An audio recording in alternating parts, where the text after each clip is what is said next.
He was held captive in Libya after being apprehended by Muammar Gaddafi's forces back in early April. Journalist and Marquette alum James Foley was freed finally in May following, of course, an international campaign started by friends. And this morning he is joining us here in studio to talk about his experience. Good morning to you. Good morning. Thank you so much for being here. Appreciate it. Talk a little bit about, of course, your story made international headlines in spring, but do a lot of people realize that a lot of the efforts behind freeing you were started by friends you made here in Milwaukee? I don't know. I mean, I know it. My only phone call to my mother, she mentioned 3 of my Marquette friends by name and said they were having a vigil for me, and it blew me away. Yeah. I was amazed and really humbled by it. You're talking at Marquette tonight, and that's, of course, why you're in town. We'll have details on that coming up in just a moment. But when you do talk about this, how vivid are those images? I can't imagine telling this story over. You said you had a chance to be on campus yesterday as well. Yeah, I was thinking about that. When I first got back, I talked, and it was really vivid. I was still processing. And now it's a different level of processing. Mm-hmm. I have more perspective on it because I was able to go back to Libya and return again. Yeah. And no, now it's more, you know, what I've learned from the experience and going back. Yeah, talk a little bit about what your life has been like since then. Yeah, going back, it was good because professionally you're just back in it, right, and you're scrambling like everybody else for stories, you know.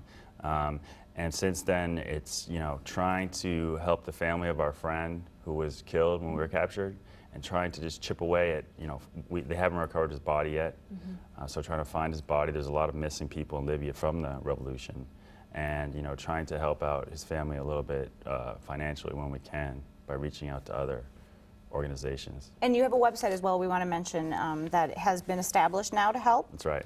Which is? It's friendsofanton.org. Okay. And it's really cool because it's professional photographers have rallied together all over the world to send donate prints, and these prints are exclusively to benefit his children's education. Yeah, and when you were freelancing in spring, I mean, you said you understood the risks, you knew where you were going, but the fact that you went back, do you surprise yourself on that front?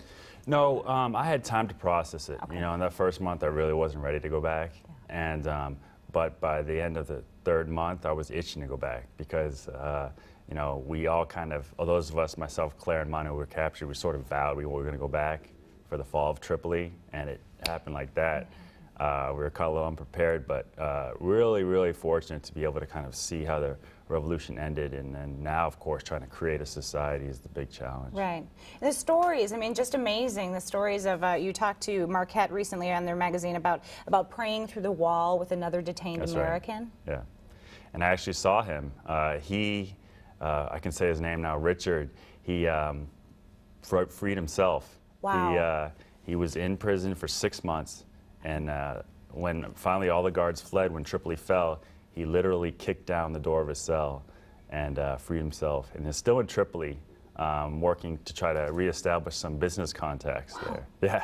And this is a man you were talking through the wall with, right? This is a man we were communicating through an electrical socket on the wall, and he had his Bible, mm-hmm, and he was reading me scripture to keep me inspired, and you know, just really helped me through those days. Incredible. So tonight again, James Foley speaking at Marquette University, 6 p.m. You don't need a ticket. It's a free event.